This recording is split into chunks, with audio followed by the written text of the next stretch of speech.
Bom, eu queria começar agradecendo imensamente o professor Carlos Alberto de Bragança Pereira, por essa conversa aqui com a gente, por dar o seu tempo para falar aqui um pouco da carreira, mas também do futuro, da estatística no Brasil. Professor, muito obrigado, viu, pela participação. Muito obrigado pelo convite. É uma honra falar com você, cara. Você é meu companheiro de um monte de coisa, então eu fico muito feliz Legal. de poder falar com as pessoas, né? Bom, óbvio que o professor Carlinhos é muito conhecido na comunidade estatística, mas se alguém não conhece, a gente vai falar bastante da carreira dele. E eu vou começar lá do começo, professor. Estou vendo aqui o seu currículo. O senhor fez a graduação em estatística, né? Ou que a gente chamaria de graduação em estatística, no ENSE, ou na ENSE, né? Escola Nacional de Ciências Estatísticas, é isso, professor? É isso mesmo. Lá, terminando em 1968, que o senhor terminou? Terminei em 68, isso. Final de 68. E depois veio fazer o mestrado na USP, em São Paulo, terminando em 1971. Pelo que eu sei, não sei se essa informação está correta, o senhor pode me corrigir, se for o caso, foi o primeiro mestrado da estatística na USP, é verdade isso? É verdade, e foi o segundo, por um dia, do IME. Ah, legal. Ou seja, eu sou muito velho. A primeira pergunta, então, é, professor, como um senhor carioca da gema foi parar no Butantã, em São Paulo? Olha, então, é muito confuso, né? Porque eu tenho uma coisa no meio aí. Na minha graduação, eu trabalhava na Escola de Saúde Pública do Rio de Janeiro, né? Eu trabalhei na GE, depois fui para a Escola de Saúde Pública. Durante a minha graduação, eu trabalhei o tempo todo. E na Escola de Saúde Pública, tinha relação com a Escola de Saúde Pública de São Paulo, né? E, na verdade, abriram um curso de dinâmica de populações, onde só tinha professor famoso, né? Paul Singer, Procópio, Elza Bercó e etc. Bom, e aí o diretor falou assim, pô, você não quer ir nesse curso? 3 meses. E era um curso de pós-graduação, eu estava no terceiro ano. E aí o que aconteceu, eu falei, pô, não sei se eu posso, né? Cheguei na escola, eu tinha passado em todas as disciplinas em setembro, já estava tudo bem, e o curso começava em setembro, até dezembro. De setembro, outubro, novembro, não, começava, foi isso mesmo, setembro, outubro, novembro. Foram os 3 meses. E aí o pessoal da ENSE disse, pode ir. Eu tinha o dinheiro, um auxílio da Fundação de Saúde Pública, e me inscreveram e a Elza Bercó aceitou a minha inscrição como aluno especial, porque eu não era formado. E foi um curso onde eu conheci muita coisa, né? Tem um fato interessantíssimo, né? Que eu sou muito chato, sempre fui muito chato, né?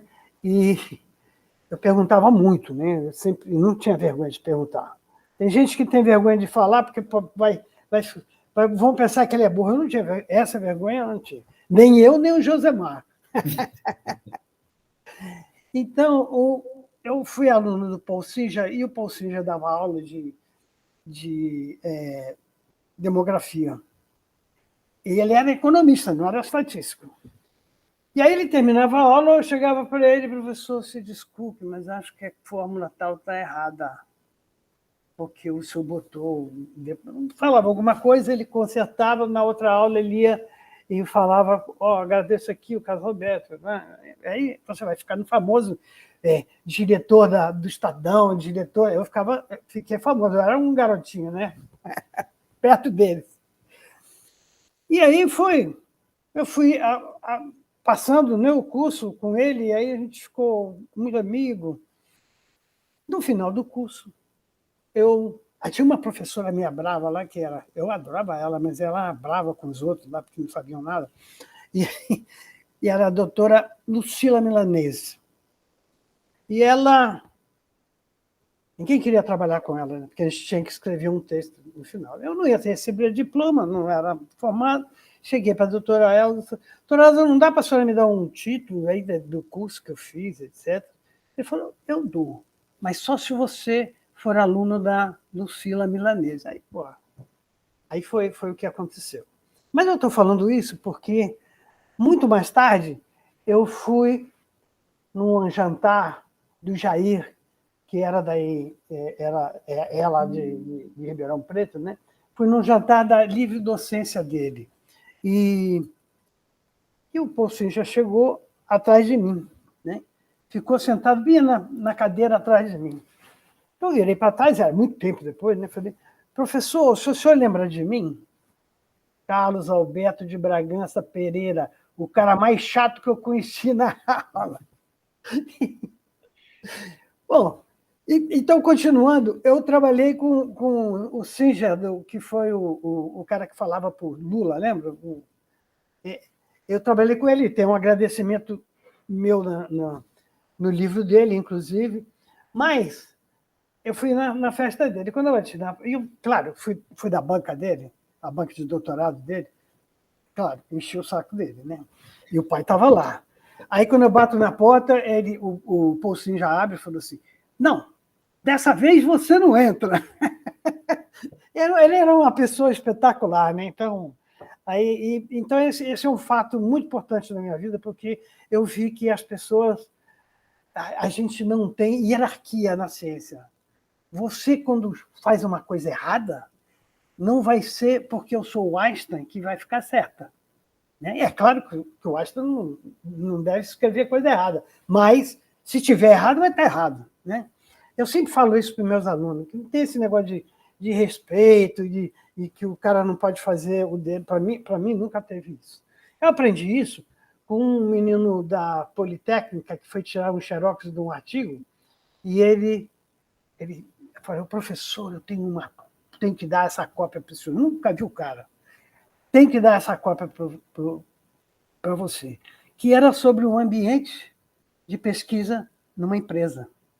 E ele falava exatamente essas coisas todas que eu falava. Né? Então, aquilo ali ficou um negócio interessante, porque o cara descrevia o porquê de tudo isso.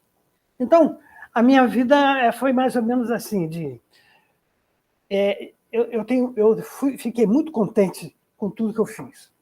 Então, vou começar do mestrado, tá certo? Eu comecei o mestrado em 69, eu fui auxiliar de ensino já em maio de 69. A FAPESP completava o meu salário, porque era salário de turno parcial, né? Aí a FAPESP completava o meu salário e eu tinha salário de tempo integral com a ajuda da FAPESP, evidentemente. Professor, desculpe interrompê-lo, mas aí só para fazer o gancho, então. O senhor veio fazer um curso aqui em São Paulo, Isso, perdão. por causa lá da Faculdade de Saúde Pública, e aí te ofereceram fazer o mestrado, é isso aqui? Não, eu voltei, eu conheci o Caio. Aí eu voltei para o Rio, perdão, eu perdi essa aí. Eu voltei para o Rio. E quando eu entrei no quarto ano, no meio do quarto ano, o Caio foi dar um curso de estatística no IMPA. Tá, então só para também para os mais jovens, quem foi o Caio? Explica para a gente, por favor. O Caio é o professor Carlos Alberto Barbosa Dantas, que é professor, foi pró-reitor da USP por um tempo, pró-reitor de graduação, e era o professor que estava montando o departamento de estatística. Nessa época ele já era... Não existia instituto de matemática, todo mundo era da filosofia. Nós todos éramos da filosofia. Aí foi montado depois o instituto. Então, meus 2 primeiros anos de salário foram da Faculdade de Filosofia. Ele era o headhunter do IME. Porque o professor Neyman veio ao Brasil e escreveu, você conhece, né, a história toda, e falou como é que se faz um departamento de estatística. E aliás, é isso que eu ia perguntar para o senhor também. O senhor chegou a conhecer o Neyman? Não conheci, não. Porque o Neyman veio em 1963, mais ou menos. Foi quando o Caio conheceu ele. A Elza Bercock tinha convencido ele a vir. Ele passou um tempo aqui, achou maravilhoso o Brasil, etc. E escreveu um negócio muito legal sobre como é que se forma. E quando o senhor estava lá em Berkeley, ele já tinha falecido? Ah, sim. Isso mais tarde, né? Bem mais tarde. Ele já tinha falecido. Já. Deve, desculpa, Eu pode conheci, voltar lá para eu o conheci o professor. Beck, o Bickel, todo aquele pessoal eu conheci tudo, né? Bom, e aí, como é que foi, né? Eu fiz o curso, voltei para terminar meu curso, conheci o Caio e fui fazer o curso do Caio no IMPA. E eu não passei no curso dele porque eu estudava de noite. Eu estudava de noite, tinha que sair correndo do meu trabalho, lá de Maria da Graça, pegava o ônibus para até o centro da cidade, onde era Ence, e depois ia para Ence. Depois ia para casa, evidentemente. Então eu tinha 3 etapas na vida, que era corrido, mas muito corrido. Né? Eu adorava aquilo lá porque era uma confusão danada. Né? E eu não conseguia fazer todo o curso do Caio, porque não dava. Mas eu, como te falei, né, como eu sou muito chato, pergunto, resolvo essas coisas todas, ele falou assim, é bom você pensar como é que você vai fazer o seu mestrado, e etc. E me avisou isso aí, já estava no final do 4º ano. Nisso, eu estudava com o professor Luísio, do IMPA, que é professor titular do IMPA, e ele era o cara mais brilhante que eu conheci naquela época. Né? O Aloysio, ele fazia o mestrado no IMPA, a Escola de Economia e a ENSE. Fazia 3 cursos, um mestrado. E como eu já estava no final do mestrado dele, ele já ia para a Berkeley fazer o doutorado dele. Né? O Caio tinha vindo de Berkeley, claro, o Caio tinha vindo de Berkeley e ajudou todo mundo a ir para lá, etc. Então, essa foi a história do começo. Então, eu virei professor do IME, porque eu não vim fazer o mestrado, eu vim para ser professor auxiliar de ensino, e depois que inventaram o mestrado, etc. Chegou um professor lá da Califórnia, eu nem me lembro o nome dele, não fica chateado, não, mas eu não lembro o nome dele, que foi que me ensinou, fez um curso comigo, etc., quando eu falei para ele. Eu estava trabalhando na biologia com o Luiz Edmundo, que foi reitor da universidade de vocês, Luiz Edmundo Magalhães. Eu gostava muito dele, né? A gente trabalhava muito junto. E aí a gente trabalhava com drosófila, com mosca drosófila, e precisava mostrar que quem busca o macho é a mulher. Né? Ébano e selvagem, eram os 2 tipos de... Né?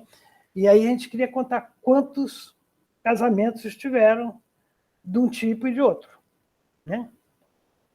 E aí o que aconteceu?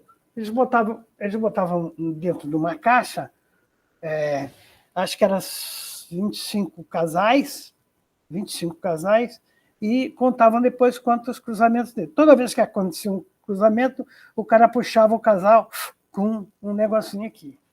Aí eu falei para o Luiz, pô, isso aí está tudo errado, cara, porque vai ficar uma dependência grande, né? Claro.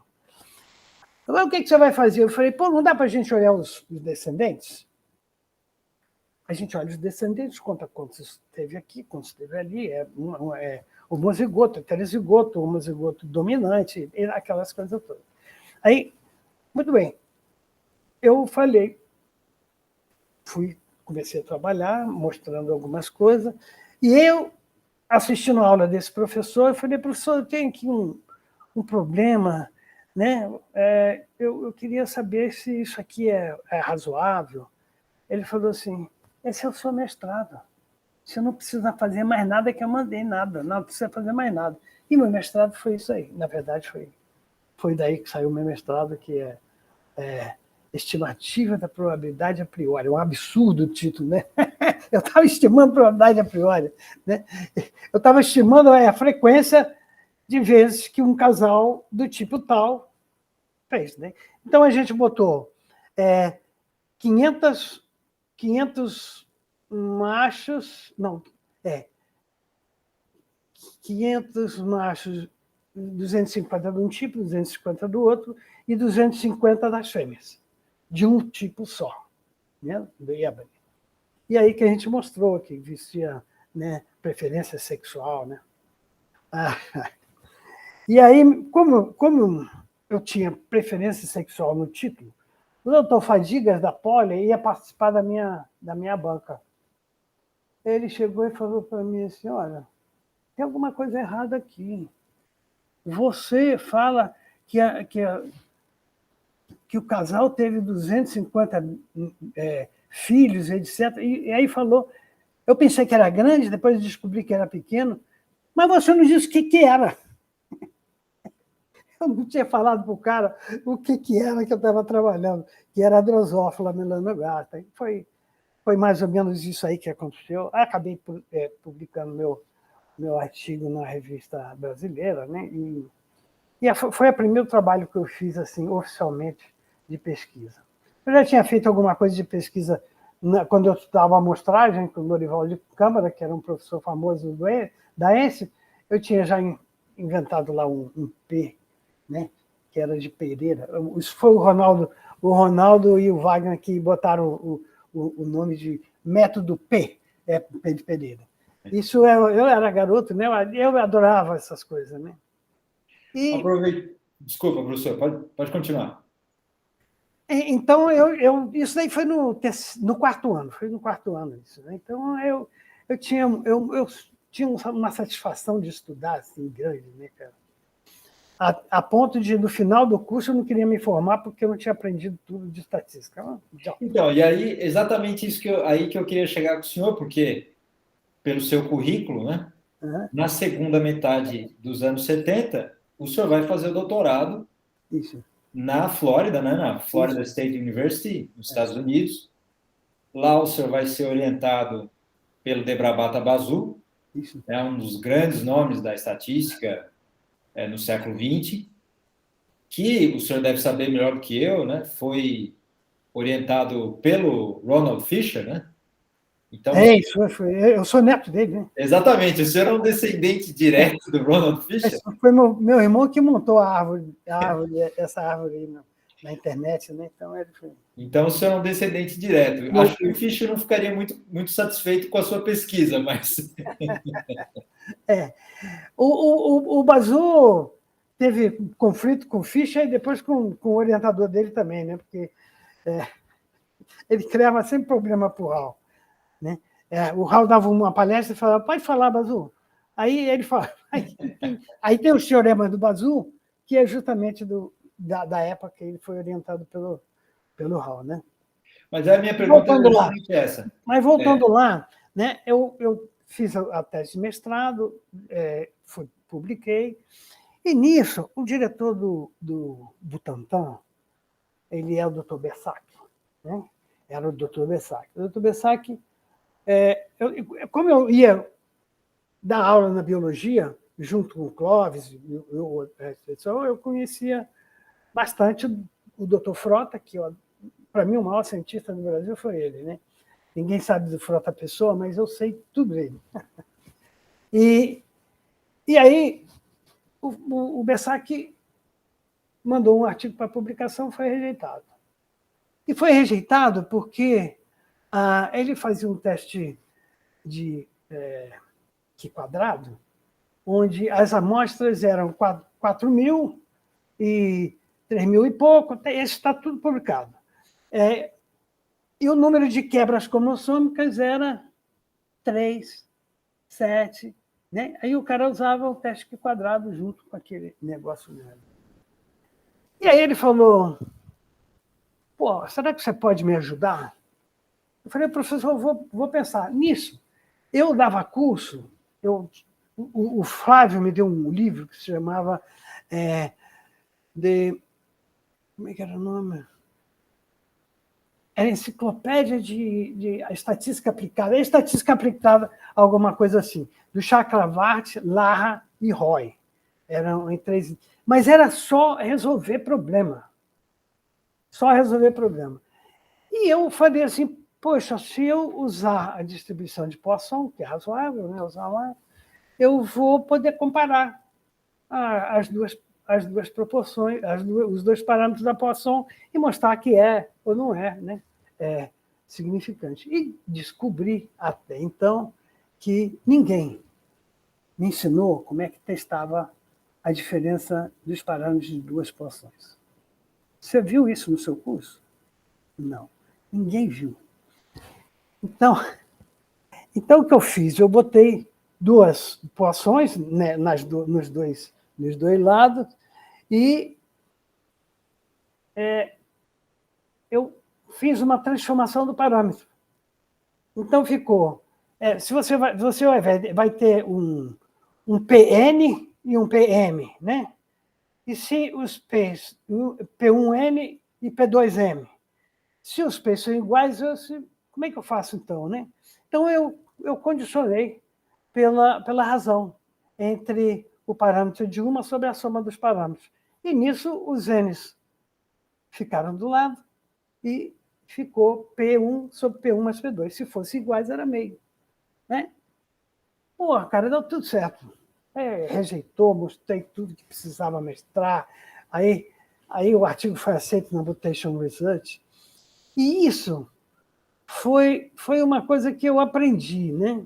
Lá, isso em 1973. Eu não tinha ido para a Flórida ainda. Eu estava lá. Estava lá em São Paulo. Estava aqui em São Paulo dando aula, né? Essas coisas aí. E o Bessac, então, falou o seguinte: nenhum aluno meu vai fazer doutorado sem passar pela sua mão. Aí você imagina quantos papers saíram daí, né? Porque era tudo citogenética, coisa que pouca gente fazia. E aí, cara, pô, tem meu nome em um monte de artigo, mais ou menos por causa disso aí, né? E tinha outro probleminha que eu queria falar, mas, bom, só para vocês pensarem o seguinte, o Frota dizia o seguinte para mim: Carlinhos, é o seguinte, você quer ser pesquisador? Você tem que resolver os problemas. Não tem que ficar olhando o artigo dos outros. Você tem que resolver os seus problemas. Se você não conseguir resolver, você então, deve procurar os artigos que alguém fez. Mas, provavelmente, quando você não conseguir resolver, porque pouca gente fez. Ele sempre falou isso para mim. Tem um professor amigo meu que me dizia isso aí também. E aí eu aprendi que, pô, imagina se eu fosse procurar o teste de uma porção contra o outro, né? Bom, em suma, quer dizer, minha carreira de pesquisa, de ciência, de aplicação, começou, na verdade, com o pessoal da biologia, com o professor Frota e pelo professor Bessac, que me deu a oportunidade de trabalhar com todos os alunos dele. E aí tem paper no Mutation Research, acho que todo ano tinha, né? A gente teve um montão. Depois eu escrevi um artigo sobre isso, etc. Bom, mas aconteceu um fato interessante. Eu fui para a Flórida e fui fazer o curso de estatística. Quem dava o curso de estatística era um cara, Langberg, professor Langberg. Era um israelita, né? Ele dava aula de estatística aplicada. E os exercícios que ele dava eram os exercícios resolvidos no livro que eu tinha e que ninguém tinha. Cara, eu fui o aluno mais ferrado de tudo, cara. Né? Eu queria conversar com os meus colegas, mas os meus colegas americanos não querem conversar comigo, né? E aí eu ganhei prêmio de melhor aluno no primeiro ano, segundo ano, terceiro e quarto, porque eu sempre estava trabalhando para caramba, né?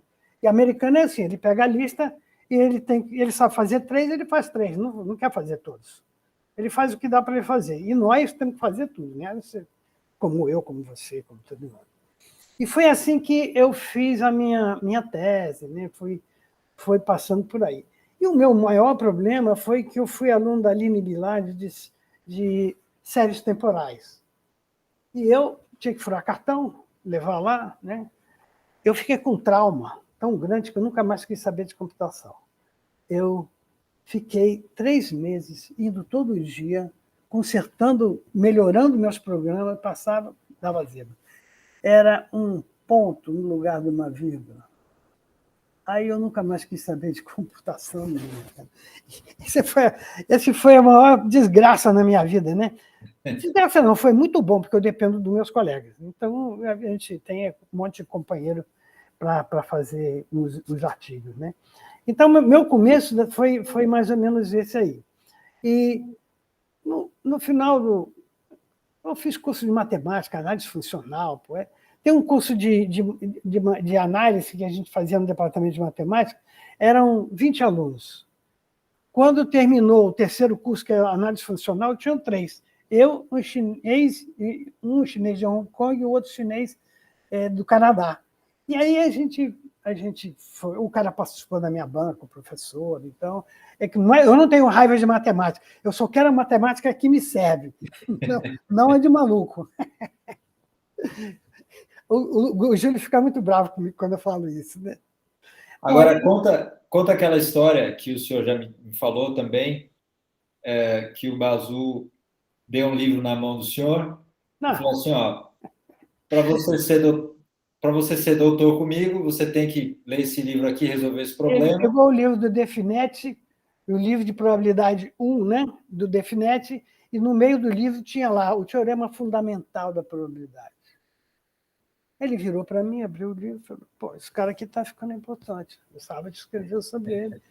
E aqui está o teorema fundamental da probabilidade. Como é que você pode ser um estatístico se você não conhece o teorema fundamental de probabilidade?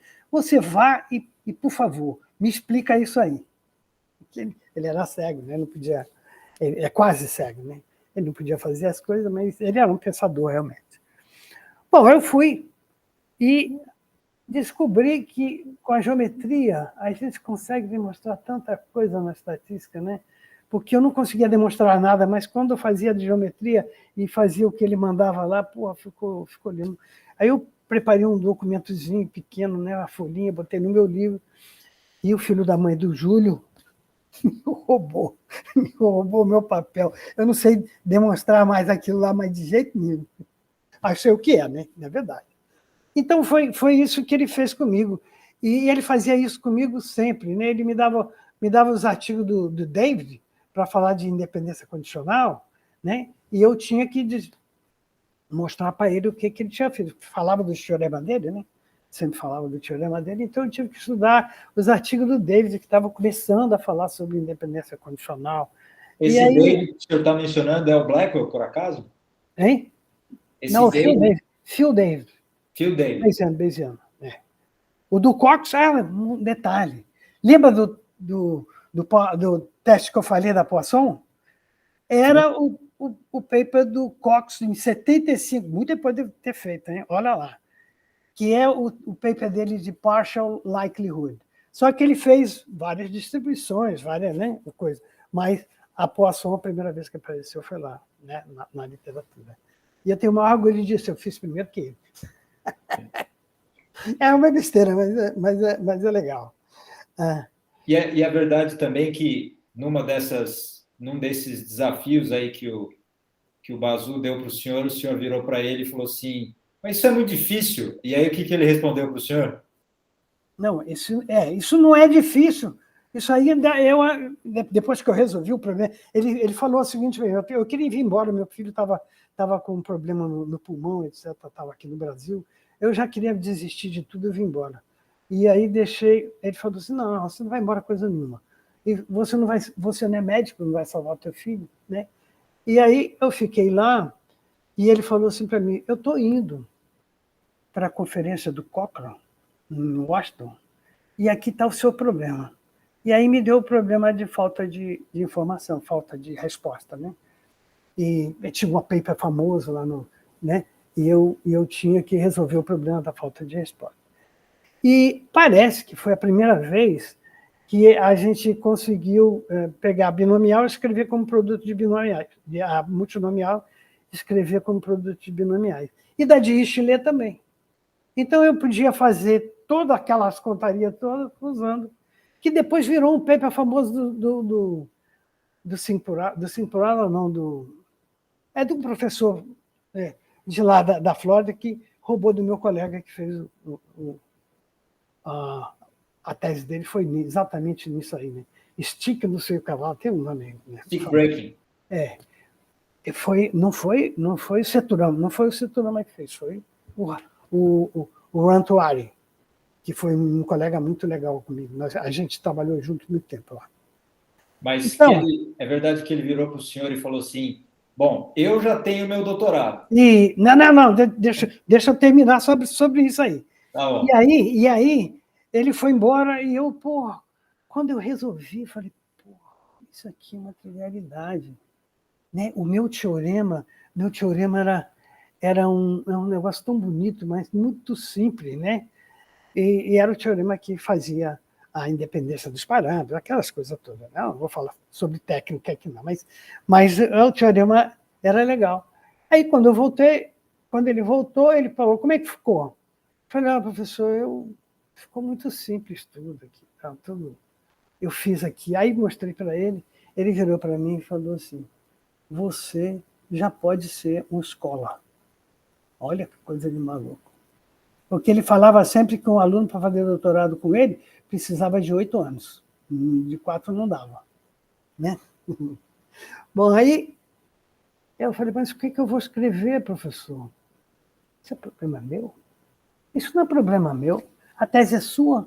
Ninguém me ajudou na minha tese, então você faz favor de procurar a sua tese. E eu tive a sorte, né? Não foi só o Azul, né?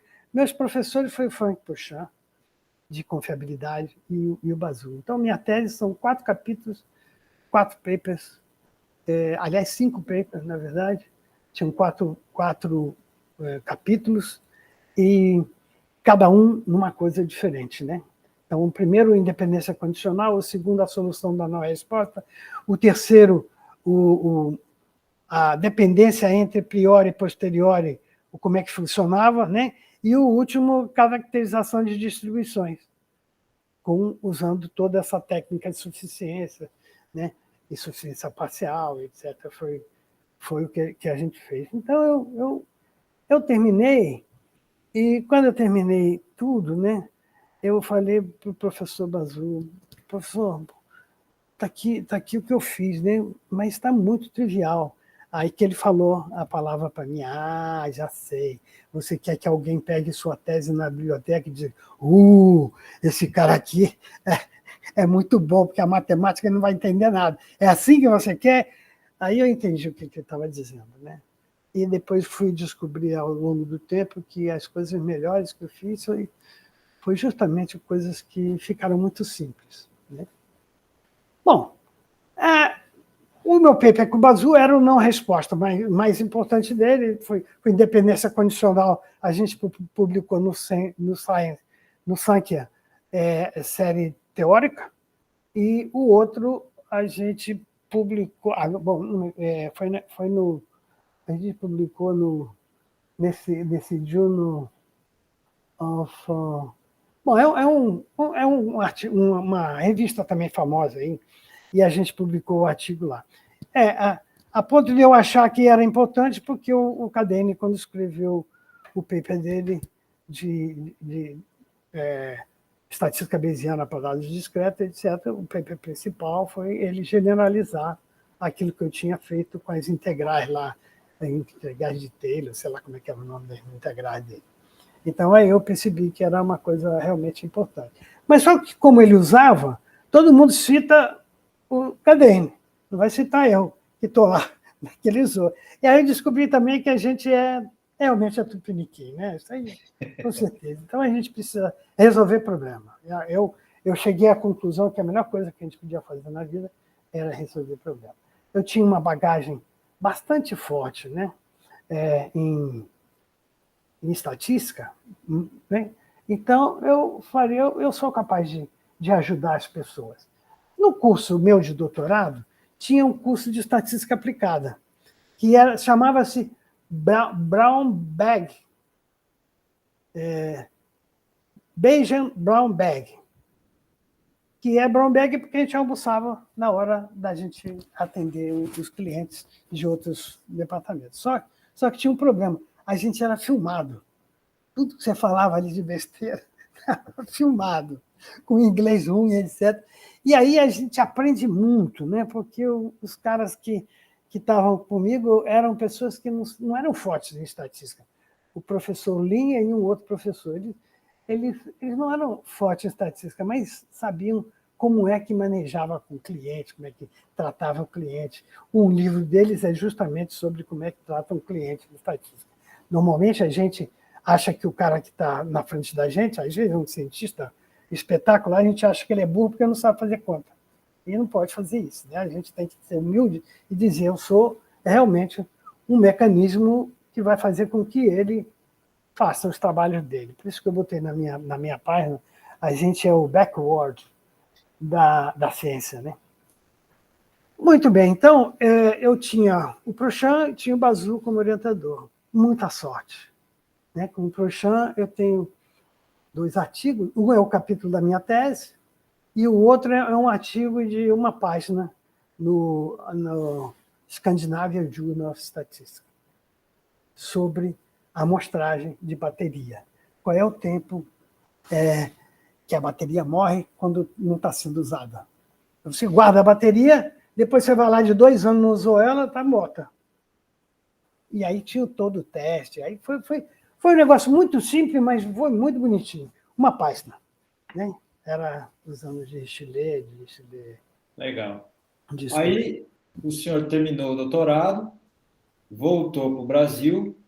O senhor chegou no Brasil em 1980 ou 81? Não, mas deixa eu falar um negócio para você. Pois Eu não. terminei meu doutorado em julho de 1980. Certo. Julho de 1979. Certo. E aí o Basu falou: só vou te dar o título no final do ano, para você poder ir embora só no final do ano. E aí eu fiquei 6 meses lá. Então, depois eu voltei, no outro ano eu voltei e fiquei 3 meses trabalhando com eles lá, né? Nisso eu ganhei o prêmio de melhor tese do ano, né? Aquelas coisas que o americano gosta, e para nós não faz diferença, muita diferença, né?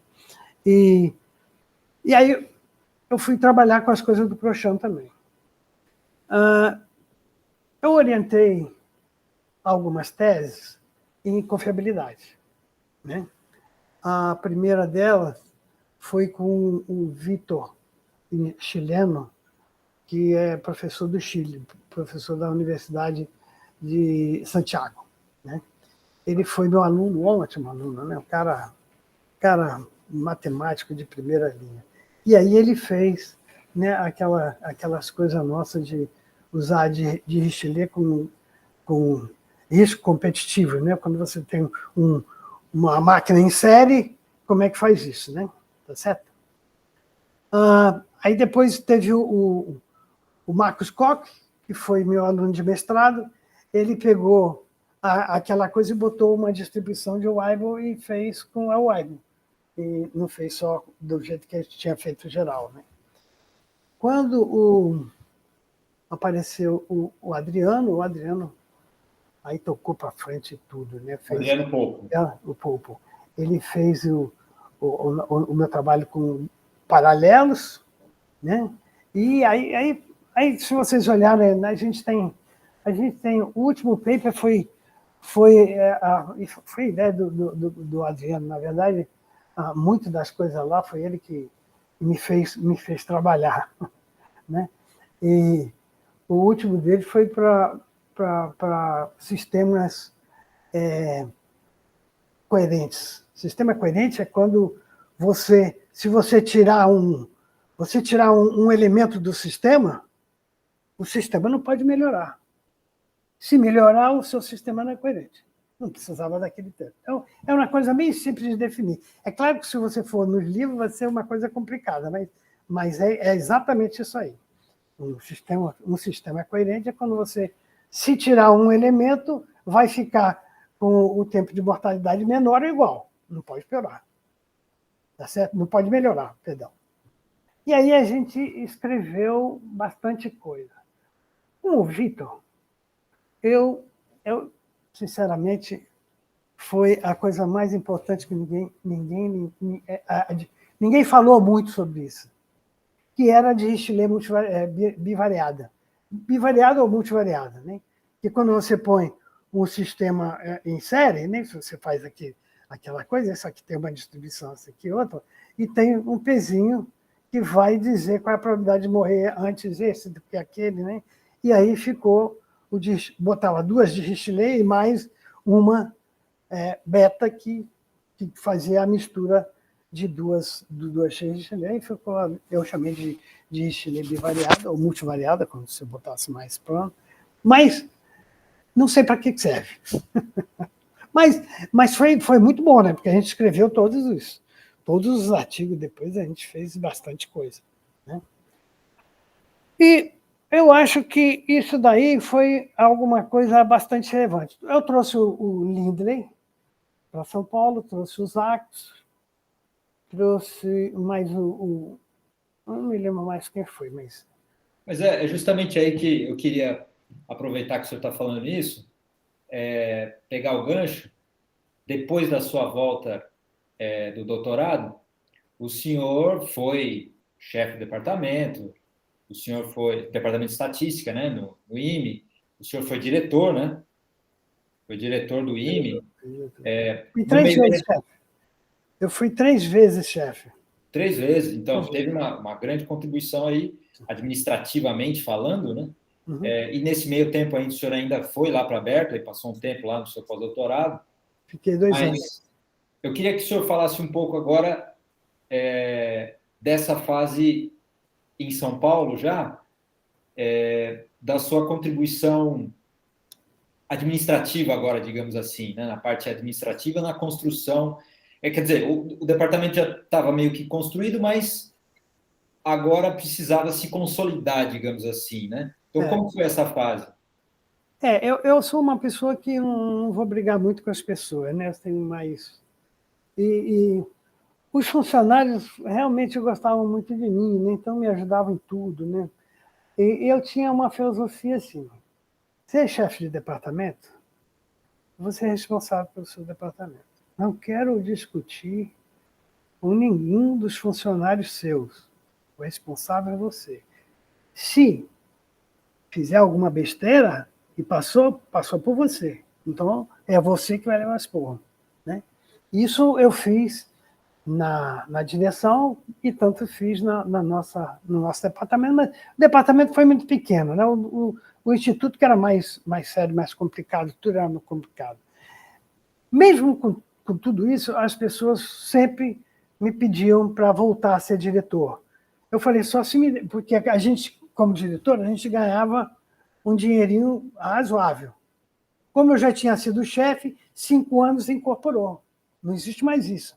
Mas na minha época existia. Então, incorporou no meu salário. E eu falei, se vocês arrumarem um outro para incorporar, eu aceito ser chefe. Caso contrário, não. Me convidaram várias vezes, mas não dava para eu fazer. Então, eu tive muito sucesso na minha parte administrativa por causa disso. E por causa também das pessoas que ficavam do meu lado. Né? O professor Siang, por exemplo, ele tinha um projeto da FAPESP que era para comprar ar-condicionado. Então, tinha que fazer o teto daquela unidade fora do edifício central, né? Do pessoal que dava aula, tinha que fazer o teto, tinha que endireitar o teto, tinha um monte de obra para fazer, e o FINEP também dava dinheiro para a gente, para a estrutura. Então, foi tudo modernizado, né, comigo, tudo controlado, a ponto do rapaz que a gente contratou, a firma que a gente contratou, no final chegou para mim com um relógio de ouro, me dá de presente. Eu falei, você ficou louco, pô? Ele falou, não, professor, aqui é outra coisa. Você foi a única unidade que não me fez pagar para trabalhar. Eu nem encontrava com ele, né? Nunca encontrei. Não deixava ninguém fazer essas coisas aí. E aí eu fiz assim, puxa vida, né? A gente está na universidade. Aí eu falei, você fez a química, você fez a administração. Ele falou, não vamos discutir isso, professor, isso é besteira. Eu queria te dar o relógio. Eu falei, não, se você quiser dar o relógio para alguém aí que você queira, eu não me importo, não, mas, por favor, tira isso daqui da minha frente. E, bom, e foi mais ou menos isso que me fez assim, muito muito tranquilo na minha. Aconteceu o caso, só para vocês saberem como é. Você é diretor do Instituto e tem um monte de coisa rolando, né? O cara tem que comprar papel, né? E um dia quebrou um vidro da portaria e aí o cara veio e cobrou 16 mil reais. Eu não vi 16 mil reais. O cara ficou louco. O tio da Lília tinha uma empresa de janela, de alumínio. Falei, pô. Lília é sua esposa, desculpa. Tio da minha esposa. E aí eu falei, dá para você ir lá fazer? Aí ele foi lá fazer. Pô, custou 6 mil reais, cara. É um vidro grande pra caramba. 6 mil reais. E aí, porra, obrigado, tá? De repente, cara, eu vejo o tio da Lília trabalhando em todos os vidros do William. Aí eu chamei os caras, vocês estão loucos, porra. Você é meu parente fazendo serviço aqui, eu estou ferrado, eu não quero saber, eu não quero saber. Ele é bom, mas eu não quero de jeito nenhum. E ele nem ficou chateado comigo, porque ele entendeu muito bem, né? Mas, porra, é um perigo você fazer essas coisas. Não é, você pode até não estar roubando, mas é teu parente. Tá fudido. Não tem jeito. Então, ali eu acabei. E aí foi muito legal, né? Eu acho que foi uma época mais produtiva. A minha foi quando eu tive em Berkeley e quando eu fui diretor do Instituto. Se vocês olharem a época, inclusive, vocês vão ver que tem mais paper nessas épocas aí.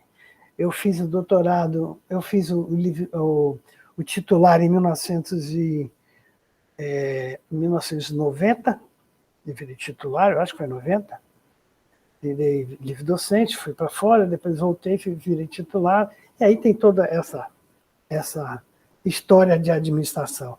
A administração é necessária. A burocracia, eu sempre digo para todo mundo, sem burocracia você não vive. O problema é quem está fazendo ela, que fica com, por exemplo, você tem um funcionário público e você vai pedir uma coisa que não é normal, né? Ele vai dizer não. Primeira coisa que ele fala é não. Por que ele fala não? Você concordou, ele não tem problema nenhum. Agora, se você disser sim e você estiver errado, você está ferrado. Vai levar uns porros. E aí eu comecei a conversar com os pessoal, tá? Aí o pessoal conversava comigo. Eu falei, eu tenho uma proposta para vocês. Vamos construir a casa de vocês? Eu conhecia o Manuel, conhecia um deputado que era do PDT e amigo do Brizola. Então, era meu chapa, né? Virou meu amigo, né? E aí falei para ele que a gente precisava. Ele falou, não, a gente consegue da Caixa Econômica montar. E aí eu fiz. Eu fiz, não, né? Quer dizer, eles que fizeram, financiaram tudo lá. Eu nem participei de nada, mas foi na minha época que eu inventei esse negócio junto com o Manuel. E aí, parte do IME mora no prédio que a gente construiu. Eles pagaram a Caixa Econômica, fizeram todo mundo. A Silvia, por exemplo, a Silvia fez um discurso na minha aposentadoria que não foi fácil, né? Porque ela teve o apartamento dela daí, né? Desse negócio. Sim. E o Russo, né? Que era o motorista também.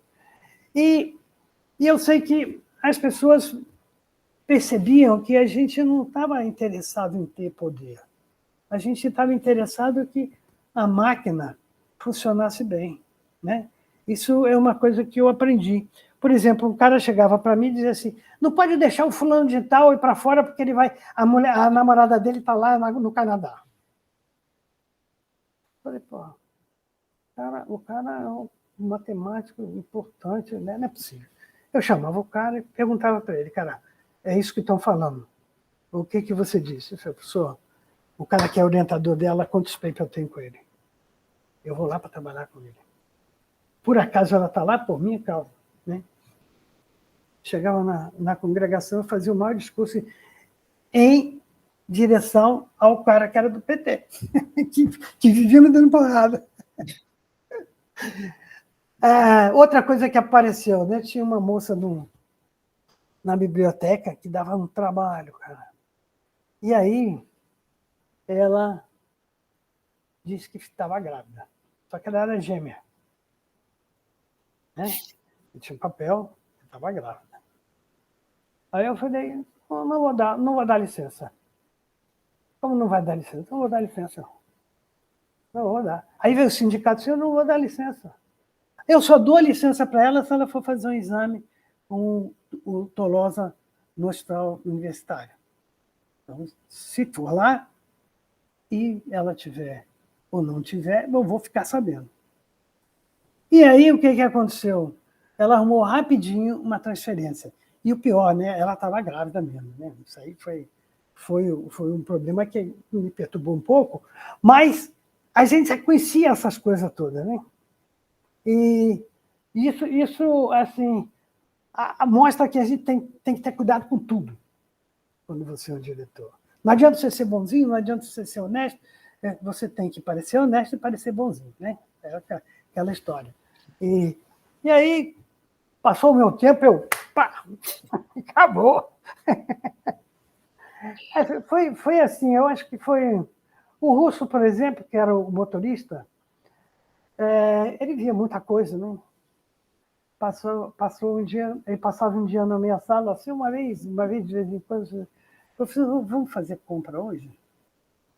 Eu falei, vamos. Quando ele falava isso, eu já sabia que a gente ia na empresa comprar papel, comprar lápis, e aí o cara virava lá de dentro e falava, quanto você quer que faça a nota? Aí o Russo falou, olha, fala com o diretor aqui, que ele vai acertar com... Puta, cara, é uma confusão, cara. Eu falei, Russo, você só me arruma rolo, né? E foi assim, né, que a gente passou, né? Depois que eu... Fechando essa fase, então, da sua carreira, professor, eu queria fazer essa primeira pergunta grande, assim, sobre o passado, né? Quer dizer, o senhor fez parte da construção da estatística no IME, certamente, né? Mas no Brasil inteiro, porque foi o primeiro programa em pós-graduação em estatística. Foi. E muita gente que, né, depois foi para outros centros no Brasil, passaram pelo IME, então, e fora do Brasil também, né? O senhor orientou a Pilar. América Latina quase toda, né? América Latina. Portugal. O professor Galvão. Quer dizer, muitas figuras importantes passaram aí, trabalharam com o senhor, então, muita gente... Eu não tive tanto aluno como o Heleno. O Heleno, sem dúvida. O Heleno é a obra-prima do IME, né? Porque eu acho que ele tem uns 40 ou 50 sem dúvida. Mas, enfim, tudo isso é fruto desse programa de pós-graduação que foi criado, do IME, que o senhor ajudou a construir, enfim. Exatamente. O que eu queria perguntar para o senhor a respeito desse passado olhando para trás, sem dúvida, muita coisa boa foi feita. O que o senhor teria feito de diferente? Olha, eu acho que eu não tinha o poder para fazer diferente nada. Eu acho que eu fiz o melhor que eu pude dentro das limitações que eu tive. Então, eu não tenho como dizer para você que vou fazer isso, porque, pô, veja só, o cara é professor titular lá na sociologia, ele não tem nenhum paper escrito. O outro na economia não tem nada feito. É só porque é político, então tinha... Né? E a gente fica muito chateado, porque você começa a exigir muito das pessoas, então você tem que ter um limite. Né? Você diz assim, aqui no IME, quem fizer doutorado é quem merece ter doutorado, não tem esse negócio.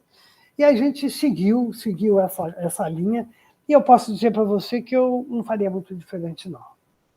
Acho que eu fiz o que eu pude. Né? Então, muito mais. As pessoas que ficaram contra mim foram pessoas que pediram para sair do IME. A secretária-geral disse que não aceitava a minha filosofia, foi para a economia. O cara que fazia o Xerox disse que não concordava comigo, foi para a escola de educação física. E foram duas pessoas que realmente rejeitaram a filosofia que eu queria usar na direção. Mas isso faz parte da vida, né? O cara não concorda, arruma outro lugar, pô, vou embora, não me perturbou. O que eu fico triste é que um deles quase foi preso, né? No outro instituto. Né? Isso daí foi... eu não fico me vangloriando disso, mas se os outros tivessem feito a mesma coisa que eu, não ia acontecer isso. Porque eu sempre falo para as pessoas o seguinte, todo mundo é bom.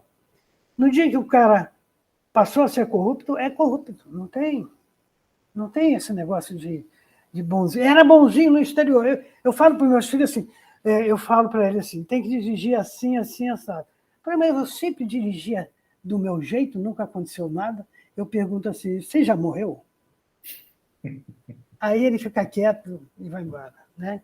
Porque o que acontece, quando você vê o perigo, quando você vê alguma coisa, é porque você teve a oportunidade de fazer aquela besteira. Né? Então, é isso que eu penso.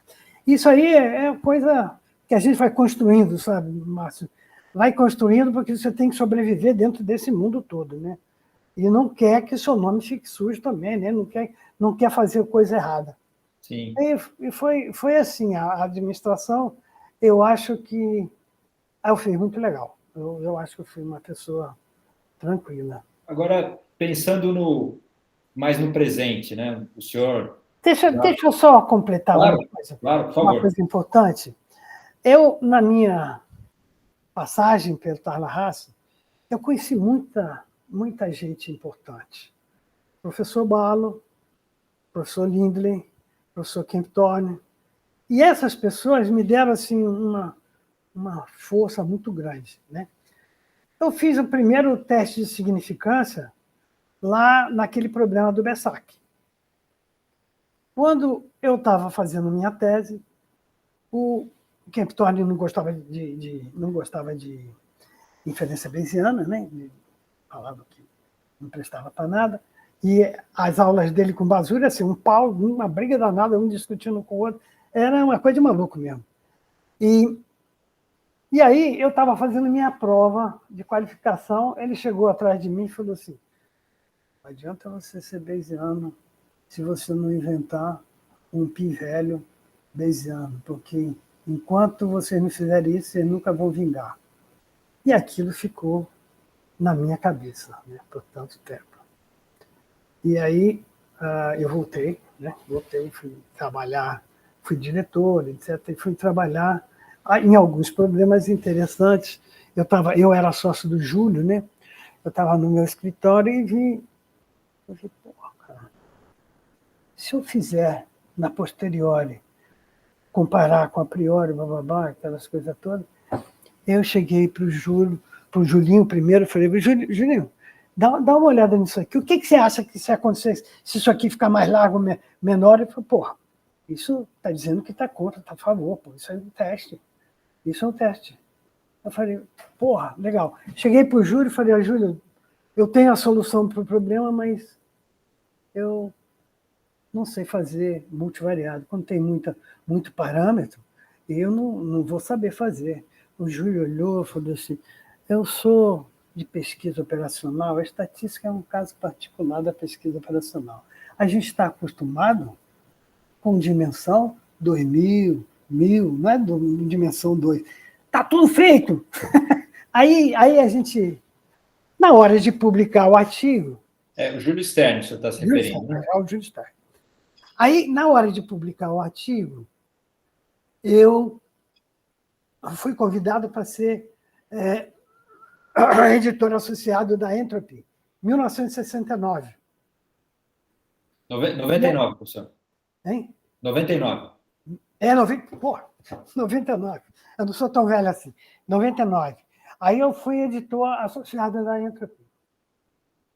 Quando a gente escreveu o artigo, eu falei, vou mandar para lá. Aí o Júlio, mas por que você vai mandar para uma revista aqui? Eu falei, eu vou mostrar para você o que aconteceu comigo com o Josemar. A gente escreveu um artigo lindo, né, cara? E mandamos para o International Statistical Institute. E demorou um ano, cara. Eu escrevi para o Bardolph News, falei, professor, a gente mandou o artigo, ele me escreveu uma carta longa e disse assim, o seu artigo está demorando porque um dos referidos disse que já estava feito. E eu pedi para ele me mostrar onde estava feito. E ele não me mostrou. Agora o seu artigo já está com referi certo e vai ser publicado. E aí foi publicado. Tempos depois, o Júlio viu um artigo de amostragem e a gente foi ler. Era tudo que eu tinha feito com o Josemar. Tudo. Numa tese de doutorado de um cara lá de Israel, que foi orientador de uma pessoa aqui no Brasil, né? E que tinha sido aluno do cara que eu conheci, amigo do Bazu, que provavelmente foi o referido do meu negócio. Cópia, de até notação igual.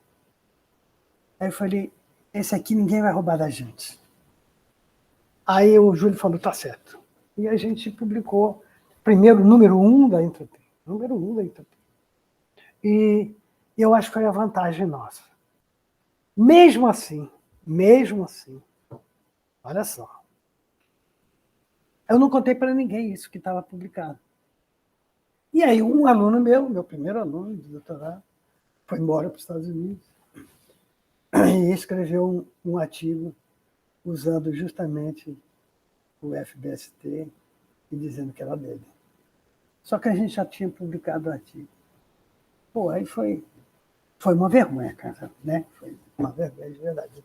Esse é meu aluno, meu amigo, que eu considerava muito, eu considero até hoje, mas são pedaços da vida da gente que a gente, não, sem saber, faz uma besteira, né? Pode ser até que... E outra coisa importante que eu queria falar é o seguinte, na minha tese, o Bazu pediu para a gente participar do ISE lá na Argentina. Eles iam para a Argentina, eu fui para o ISE com o Bazu e eu tinha que apresentar o meu trabalho. Terminado o trabalho, o hall da amostragem estava na plateia. Ele virou para mim e falou assim, tudo que você fez está no artigo do Hald e é exatamente o que você fez. Rapaz, eu fiquei desesperado, né? Aí eu falei para o Bazu, aí a gente foi atrás do artigo do Hald. E o cara tinha razão. Até o teorema que eu achava que era meu, era do Hald. O Hald é um puta do estatístico, eu tinha uma admiração. O livro dele é uma coisa espetacular, né? E aí eu falei, e agora, professor? Por que você está reclamando, pô? Esses caras aí pensam igual a você e você admira eles, tá tudo certo. Né? Aí ele falou que tem muita coisa que você faz que você não é obrigado a saber em milhões de artigos que aquilo já tinha sido feito. Onde tinha sido publicado o artigo do Hald foi num congresso de Berkeley famoso, em 1965, que lá estava o artigo dele. Por incrível que pareça, estava lá. Eu não tenho vergonha nenhuma de falar essas coisas, porque, cara, tem coisa que você faz, né, que é realmente da sua cabeça, tudo, né? E se você faz, senão você faz igual um cara que você admira, etc., porra, sem você olhar ele, é muito bom. Então, isso que eu queria dizer para você. Sem dúvida. O FBST que o senhor fez com o professor Júlio, né? É claro que o senhor fez muitas outras coisas, né? Em estatística aplicada. Em estatística aplicada a gente fez bastante coisa, de verdade. Mas, sem dúvida, o FBST que o senhor fez com o professor Júlio, e também teve várias aplicações, vários alunos, né, que o senhor teve, eu, inclusive, né, participamos e aplicamos em vários problemas, mas se você percebeu que ninguém sofreu? Sim. A gente fez tudo com tanta alegria, com tanto comprometimento, né, cara? Nossa, é a coisa que eu mais admiro na minha vida de estatístico é que, pô, eu tenho o maior orgulho disso, eu sou metido pra caramba, porque meu filho fala, você é metido demais para falar dessas coisas. Eu falei, sou mesmo, é a única coisa que eu tenho. Mais nada, não tem mais nada, nem dinheiro, nem porra nenhuma. Então, aí você sempre tem que pensar nessas coisas, né, cara? Pô, a gente tem que fazer as coisas da forma que a gente gosta, né? E se a gente tiver companheiros para ajudar, para colaborar, Porra, cara, é muito. Eu estava vendo lá o meu Orcid, né? Tem, tem 300 e poucos artigos publicados num monte de lugar, né? As pessoas... Pô, hoje eu fui convidado para dar palestra num congresso famoso de medicina, eu. E na estatística aplicada você tem oportunidade de fazer coisa nova, né? Por exemplo, meta-análise era um negócio que quase ninguém falava. Eu tive um amigo que era cirurgião vascular e ele morava perto de casa. Aí a gente começou a trabalhar. E aí a gente publicou um artigo em cada ano que ele sobreviveu, né? Porque ele estava com câncer. Em cada ano que ele sobreviveu, acho que foi uns 6, 7 papers, na melhor revista de cirurgia vascular. Ele foi convidado para fazer a prova de medicina para aqueles médicos que têm que fazer de 2 em 2 anos, 3 em 3 anos, não sei quanto tempo é, mas ele foi convidado 2 vezes para montar a prova. Porra, cara, isso é uma coisa bacana, né? Sim. Então, essas coisas aí passou na vida da gente. Os meus companheiros, né, que a gente escreveu muita coisa. E uma coisa que me chamou muita atenção, né? Isso foi importante para uma coisa que eu não falei para você, né? O teste de significância foi quase a minha vida acadêmica, né? Se você pensar, tem tanta coisa que a gente fez. Então, o Lidley, quando apresentou o livro dele, ele coloca o intervalo de credibilidade e verifica se a hipótese está no meio, tá certo? Na aula dele, ele diz assim, mas isso não serve para nada. Eu falei, porra, pessoal, como o senhor dá uma dessas, não serve para nada, é tudo que eu sei fazer. Ué, mas não depende da hipótese. Olha só. Não tem nada a ver com a hipótese. E aí, cara, quando eu fiz o FBST, porra, resolvi o problema que o líder colocou para mim. Mandei uma carta para ele, porque todo mundo começou a criticar, dizendo que o cara de Warwick tinha feito. O Daniel, que era meu aluno, também falando coisa assim desse nível. Né? Não foi feito. Eu falava para ele, vocês são os bostas, vocês estão vendo uma figura igual e achando que é a mesma coisa. Não é a mesma coisa. Aí você tem que reagir, né? Porque você não vai passar por uma coisa dessa. Né? Aí eu escrevi uma carta para mim dele, mandou a carta de volta, né? Mandou a resposta de volta. E aí, criticando algumas coisas, mas ele no final diz assim, mas eu não estou tirando o mérito seu, porque foi o melhor que fizeram até hoje. Né? Inclusive, o senhor já me mostrou essa... o Júlio disse que botou na página dele, né? Não sei. Eu não sei. Já me mostrou essa resposta, é bem interessante mesmo a muito carta. Interessante, né? Então, veja, a gente tem essa coisa de alguns colegas ficam, né, dizendo, pô, eu vou lá apresentar o que eu fiz, né? Professor, para a gente, vou fazer uma pergunta um pouco mais longa, sei que para a gente não avançar no tempo aí, que é pensando então agora no presente e futuro, né? Porque a gente falou da construção do Departamento de Estatística e passando pela estatística no Brasil inteiro, né? A gente sabe que esses outros centros importantes aí também tiveram contribuições importantes que vieram de São Paulo, no Rio de Janeiro, em Minas, enfim, no Rio Grande do Sul, até no Nordeste, Norte do país também. Mas o que eu queria perguntar para o senhor é, pensando no nosso presente, né, se o senhor hoje fosse alguém em posição de poder, né, de decidir, olha, nos próximos 20 anos, nos próximos 30 anos, diretrizes para a estatística no Brasil, não só em alto nível de pesquisa, mas também no nível de ensino, né? Graduação e até ensino médio. O que o senhor pensa a respeito? E a última coisa, que conselho o senhor daria para um jovem estudante hoje de mestrado, de doutorado, ou mesmo de graduação? O que o senhor diria para esse estudante hoje de graduação em estatística? Então, começando pela pergunta mais política, né? Se o senhor fosse alguém em posição de poder, o que o senhor recomendaria para a área? Para a área, né? Eu vou dizer para você o que eu faria era lutar muito para tirar o currículo mínimo do jeito que é.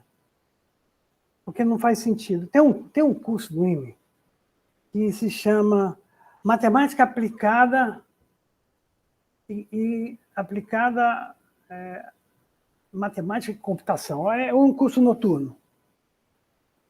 Eu dei aula junto com o Julinho lá nesse curso.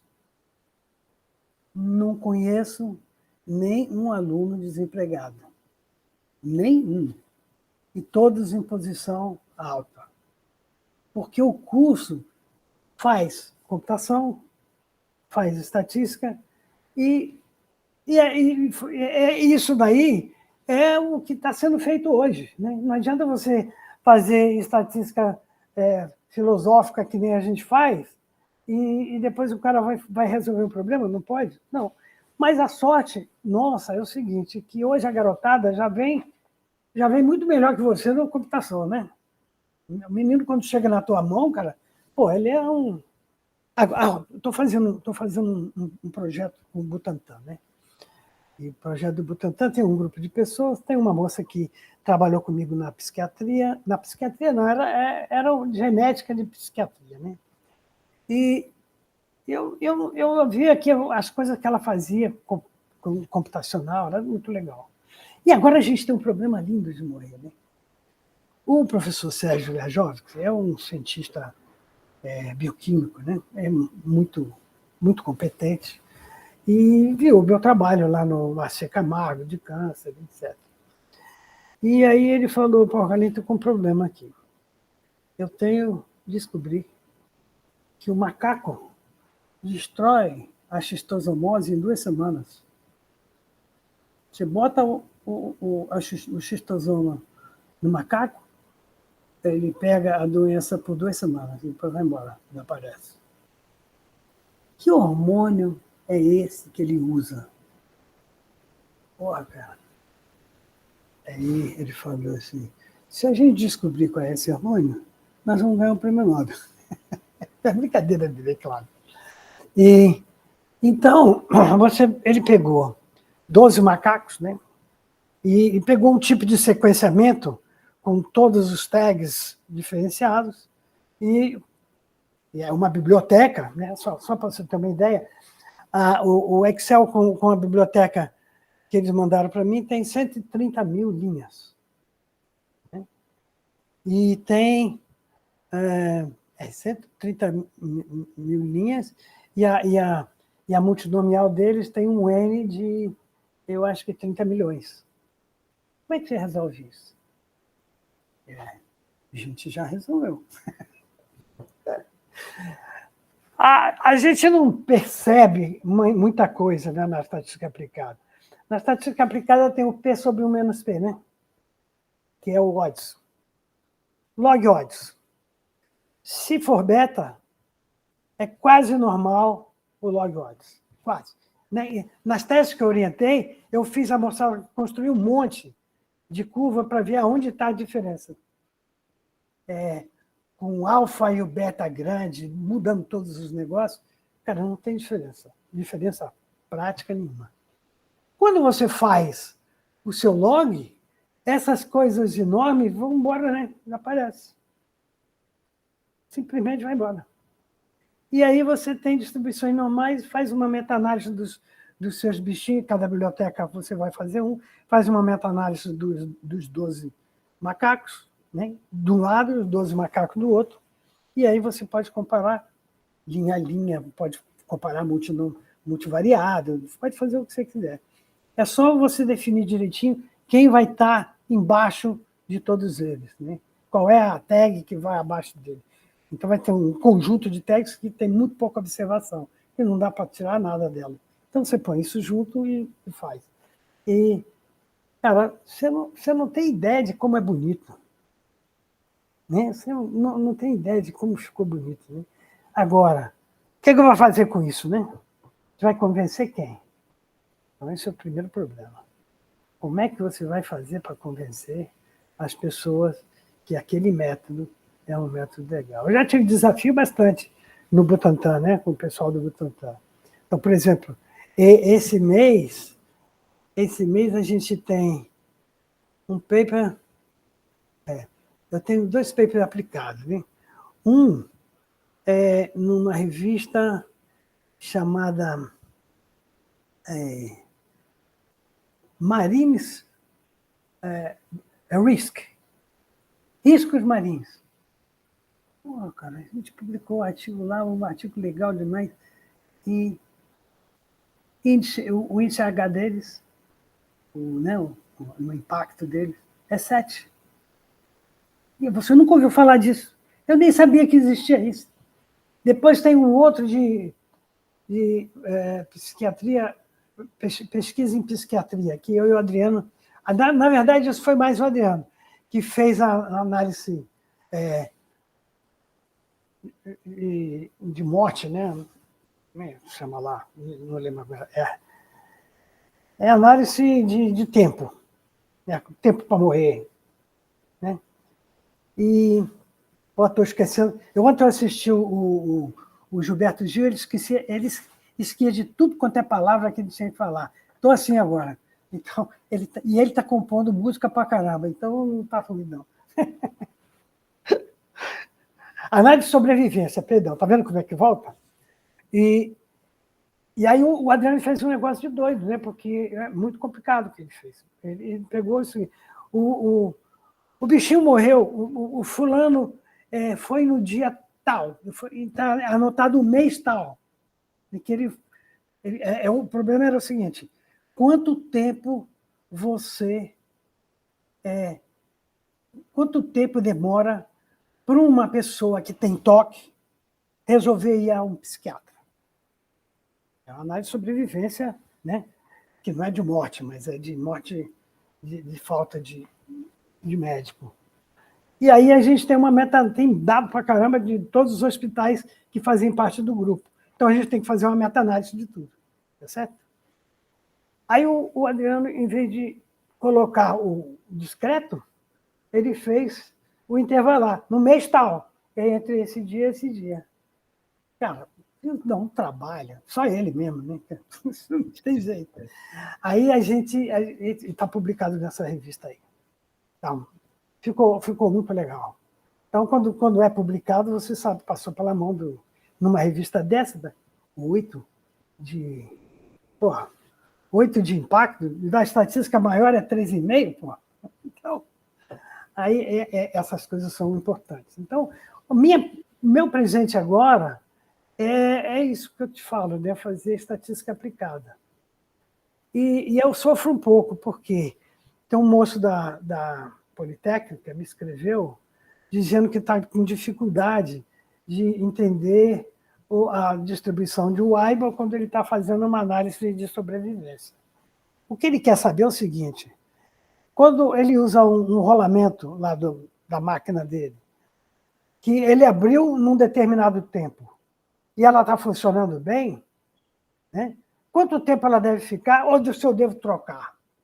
Isso é uma questão de lâmpada, por exemplo, é importante demais. Né? E aí eu não sei como usar a Weibull mais. Já usei num problema parecido, mas não sei mais usar. Aí mandei o artigo para ele ver se conseguia tirar. E é um cara que conhece matemática bem, pelo que ele escreveu, mas eu tenho que avisar para ele que eu não sou mais o mesmo, né? Se eu não está trabalhando na área, né, você vai ter que lembrar tudo, né? E isso daí eu acho que é o caminho, né, de você participar da ciência. Que estatística não é ciência, né? Na verdade, você pode encarar a estatística como tecnologia. Né? Você faz tecnologia. Eu penso que não é ciência. Então, você tem que trabalhar com cientista. Se você conseguir... Isso o Linder sempre falou e o Batu também. Vocês têm que prometer que vocês vão trabalhar com as pessoas relevantes da sociedade, porque é para a sociedade que vocês têm que funcionar. E a gente, né, muitos de nós, gosta mesmo da matemática. Né? Eu conheço um cara que é assim. Então, eu penso que hoje, né, eu recomendaria aos alunos a ter um acompanhamento de estatística de conhecimento mesmo, né? Caramba. Um minutinho só. Sem problema.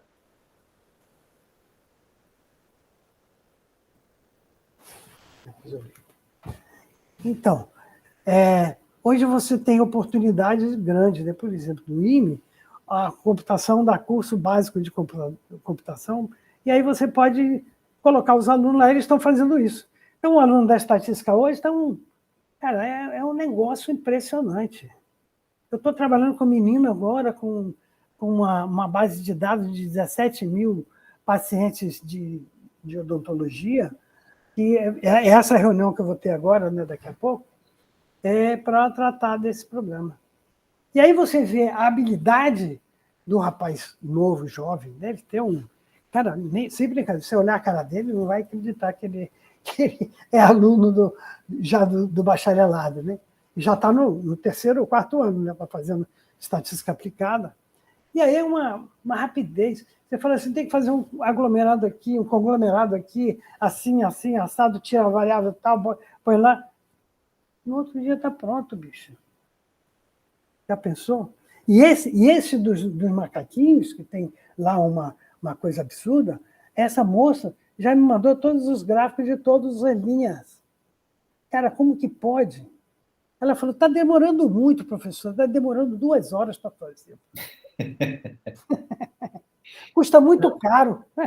O senhor acha que essa fusão da computação, não é bem uma fusão, né? Mas esse complemento que a computação traz à estatística vai ser essencial para gerações futuras? Eu escrevi um artigo na Revista Brasileira de Biometria, e eu tinha colocado uma crítica aos matemáticos bastante forte.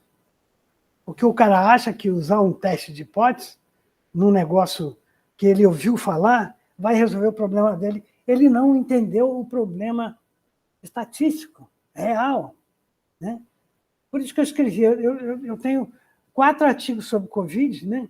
Que foi eu pensando nessa coisa. Os caras chamam os matemáticos para fazer um negócio, não faz sentido nenhum. E aí tem lá o fulano que é esperto, outro inteligência artificial. Cara, se você não souber exatamente o que está acontecendo no momento que você muda a tendência, etc., como é que você vai agir nessas coisas, não pode botar num robô ou num cara desse que não entende de estatística. Então, o que eu vejo é esse perigo, entendeu? De um médico achar que sabe estatística. Aí o médico me procura, essas coisas de análise de variância e etc., eu sei fazer tudo. Eu quero saber como é que eu faço o meu problema aqui. Porra. Aí, o que você fala para o cara? Ele sabe. Né? Eu acho que está faltando um pouco de humildade aos matemáticos, está faltando um pouco de humildade aos caras da computação. E, né, eu mandei um artigo outro dia para você, do Fábio Com, muito legal do Covid. Eu não sei se você recebeu, mas muito legal. Ele é computólogo, mas ele é um cara de primeira linha, né? Então não vai. Aí ele falou assim: pô, Galinha, eu precisava aprender estatística. Eu falei: para com isso, cara. Se tu aprende estatística, não vai sobrar nada para mim, pô. Aí ele falou: não, sou zero à esquerda. Eu falei: não, vai com calma. Então eu acho que o caminho é esse, né? Você permitir que os meninos façam um curso de computação, se gostam de computação, né? Eu acho muito legal, muito bom mesmo. E continuo naquele negócio de você fez estatística, né? Fez um curso de estatística há 4 anos e não consegue olhar um problema sem olhar o trabalho dos outros. Eu tenho uma experiência muito, muito estranha. Uma das melhores teses que eu escrevi foi do Márcio Diniz, não você, o outro Márcio. Linda a tese dele. Não consegue escrever nada. Eu já tenho mais de 1 ano. E é um negócio importante para caramba, né? Porque a regressão logística aí com as variabilidades, as variações todas, a tese dele é muito, muito importante. Foi o Adriano que que me orientou, na verdade, né? E não escreveu nada, cara. Tem uma outra coisa que eu trabalhei, que eu esqueci de falar, que foi importante na minha vida para entender o que é a teoria da medida. Foi os gráficos de influence diagrams. Né? Aquilo ali, para mim, todo mundo dizia que era uma besteira, né? Foi com aquilo ali que eu entendi o que é teoria da medida e análise condicional. Quando você olha o que você tem que fazer para trazer, né, etc. Me ajudou demais. Talvez não para você escrever um artigo sobre aquilo, mas foi nós, eu e o Barlo, que escrevemos o primeiro artigo da teoria daquilo. Só que a gente fez um artigo pequeno e tinha tudo que precisava. Não deu mais nada. Então, a gente tem um artigo legal, né, que mostra como é quais são as propriedades, etc. Isso eu fiz quando eu estava lá. Né? Mas todo mundo criticava a gente. Não servia para nada aquilo lá. E eu digo para você, se você aprender direitinho aquilo, vai muito bem. O Rafael Ster fez o mestrado dele com isso. Foi interessante. Agora ele sabe tudo. Cuidado com ele que ele sabe tudo. Então é isso. Pensando no que o senhor fez, né, eu não conheço, obviamente, tudo o que o senhor fez, porque, como o senhor falou aí, 300 artigos, mas eu pensaria em 3 coisas. O FBST, o trabalho que o senhor fez em grafos acíclicos direcionados, que é esses diagramas de influência, e o trabalho que o senhor fez com Bazu, né? Eu acho que o trabalho de confiabilidade também. De confiabilidade, perdão. Confiabilidade também. Com o Prochan, né? Prochan. Porque foi o Prochan que dirigiu a gente, na verdade. Sem dúvida. Então, eu acho que essas coisas fizeram o meu... Sei lá, cara. A gente voltando atrás, a gente vendo de onde a gente vem, etc.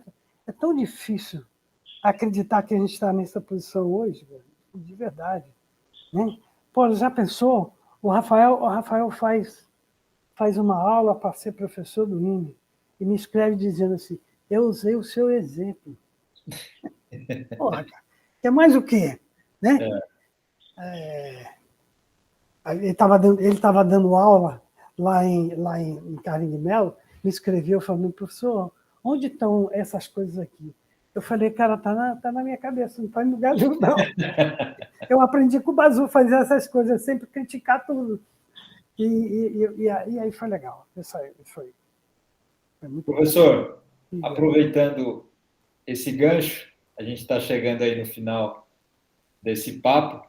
Queria agradecer imensamente. Daria para a gente ficar aqui mais umas 3 horas falando de um monte de coisa que a gente não falou ainda. Se eu contasse os detalhes de cada passagem dessas, eu ia ficar maluco. Sem dúvida. Não, mas seria ótimo. Para você chegar perto de um professor Blackwell e ele dizer para você, você acha que eu não ia aceitar um artigo com meu nome no título? Isso é uma coisa que você não esquece, cara. Né? Uma pessoa importante como ele. Sem dúvida. Né? Sem dúvida. É muito legal, demais. Mas eu queria agradecer imensamente aí o tempo do senhor. Muito obrigado. Agradecer e, não sei, mas espero que da próxima vez a gente possa passar mais tempo aí conversando sobre esses detalhes que, na verdade, são bem importantes, né, para cada passagem da história. As pessoas aproveitem um pouco a nossa conversa, né? Porque hoje as pessoas não pensam muito como a gente tinha que pensar antes, né? Eu entendo isso muito bem. Não, sem dúvida, espero, né, que as pessoas que estão assistindo essa conversa, aí, principalmente as novas gerações, possam aproveitar, porque mostram bem esse período, né? Porque eu sou professor aqui na UFSCar desde 2009, a estatística já era uma realidade, né? O departamento aqui já existia há muito tempo, então a gente já encontrou a coisa pronta. O senhor e outros aí, a sua geração, né, construiu tudo isso. Então, acho que essa conversa é importante para pelo menos as pessoas terem uma pequena ideia do que foi isso. E você pensar, né, que as pessoas rejeitavam a inferência bayesiana e hoje todo mundo faz, né? Sem dúvida. Isso daí foi uma coisa muito importante para mim, né? Eu acho que tinha uma coisa que eu queria dizer para vocês, é o seguinte, eu era para ser professor de São Carlos, não na Federal, mas na USP. Sim. E estava tudo pronto mesmo. E meu filhinho virou diabético. Tinha um professor da matemática que era diabético e era da USP. E vinha sempre para São Paulo. Eu perguntei para ele, olha, eu estou querendo ir para São Carlos, mas eu estou preocupado se vale a pena eu ir com um filho diabético. Ele falou, de jeito nenhum, não vá para lá. Aí resolvi não ir. Naquela época, infelizmente, a estrutura não era comparável à estrutura que você tinha em São Paulo, né? Não era. E aí, infelizmente... Mas, enfim, a vida seguiu o seu caminho, né?